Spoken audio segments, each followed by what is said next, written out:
В Курской области России происходят интересные вещи. Стало известно о том, что несколько дней назад украинские военные завязали здесь свой первый бой с солдатами Северной Кореи. О том, как происходил этот бой и о его значении в войне в Украине, ты узнаешь в моем видео. Подписывайся на канал, а я начинаю. События в Курской области долгое время носили характер рутины. Несмотря на то, что русским солдатам удалось здесь отвоевать 30% территорий, которые Украина заняла в ходе своего летнего наступления, долгое время под Курском все равно происходили тяжелые позиционные бои, которые ничем не отличались от других участков фронта. Это продолжалось долго, вплоть до прихода войск КНДР в Курскую область. О заходе войск Северной Кореи на территорию России стало известно неделю назад, и по данным американской и южнокорейской разведок, как минимум 5000 солдат Северной Кореи были отправлены в Россию. Эти войска уже присутствуют на фронте с Украиной, а большинство из них располагается на территории Курской области России. Такое расположение выбрано не случайно,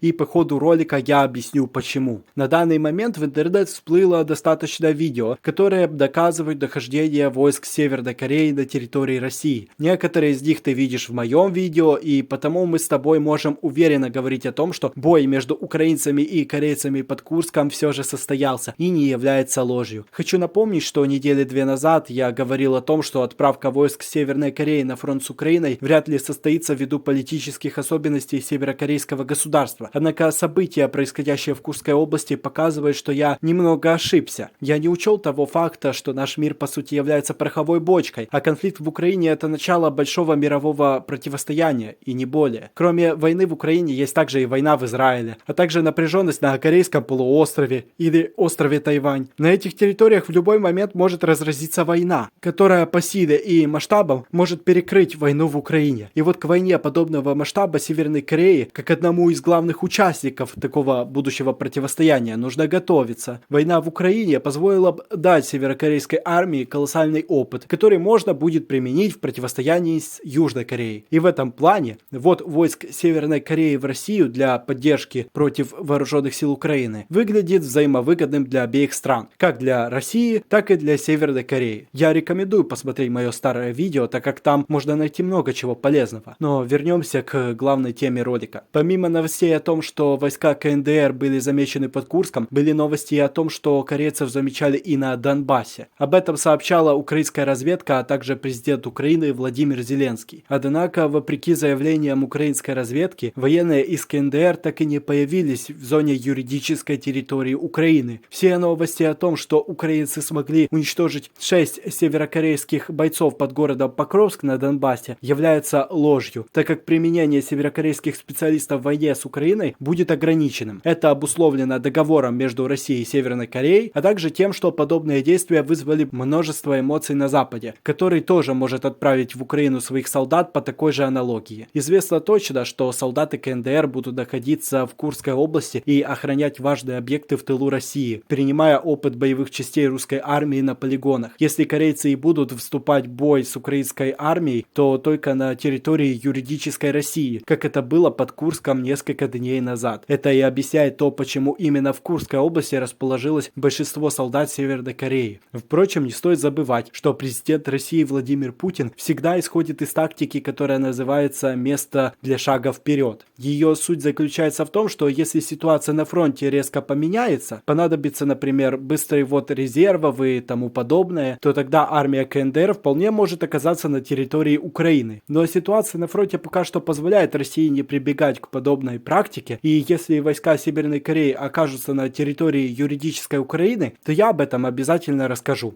Сейчас же я расскажу о бое между украинцами и солдатами КНДР, который происходил под Курском. Итак, по словам украинских военных, их первое противостояние с солдатами Северной Кореи произошло еще 16 октября, во время атаки американскими ракетами с кассетным зарядом одного из полигонов в Курской области. Эту атаку ты сейчас видишь в моем ролике, и очень интересно то, что на атакованном русском полигоне проводили подготовку снайперов, а 5000 солдат Северной Кореи, которые отправились в Курскую область, как раз были снайперами и располагаются в различных полигонах Курской области. Я уже объяснял почему. Количество жертв среди солдат на атакованном полигоне нам неизвестно. Также неизвестно и то, сколько именно северокорейских солдат находилось на полигоне. Но эту атаку украинцев можно считать первой стычкой Украины и Северной Кореи. Первый же стрелковый бой с солдатами КНДР у украинцев состоялся буквально через несколько дней, когда вооруженными силами Украины была предпринята очередная попытка прорваться вглубь Курской области. Атака украинцев по большей части походила на разведку боем. Назвать ее наступлением довольно сложно. Продвигались солдаты Украины мобильной группой, и в момент этого передвижения сопротивление украинцам оказали северокорейские снайпера, которым было поручено охранять местность. Украинцам пришлось отступить с Курской области, и они понесли потери численностью где-то 6 бойцов. Точно не знаю. Командиры вооруженных сил Украины также готовят своих бойцов к первым штурмовым атакам населенных пунктов с участием северокорейских солдат в Курской области, куда они прибыли на прошлой неделе. Об этом пишет издание The New York Times. Нас предупредили о наступательных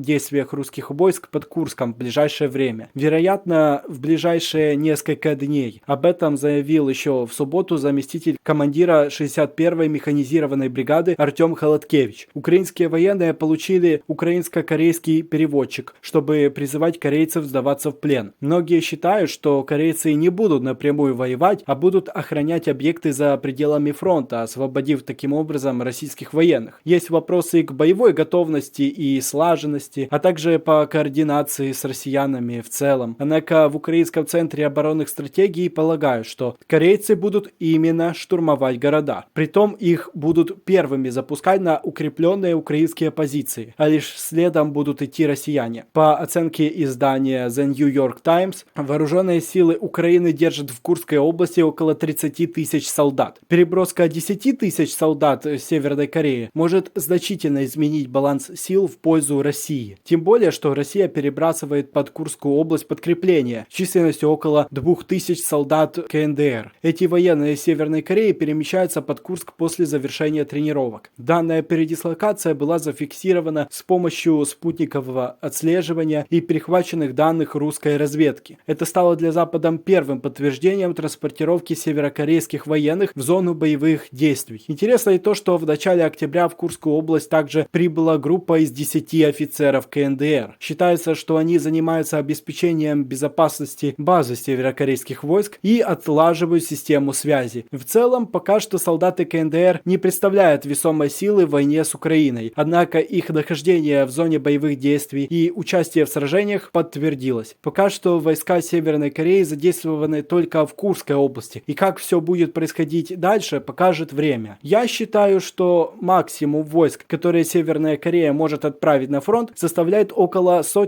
тысяч человек. Этих сил будет достаточно для помощи России, и их ввод на российскую территорию не станет ощутимым для безопасности КНДР. Спасибо, что досмотрел до конца, и до новых встреч.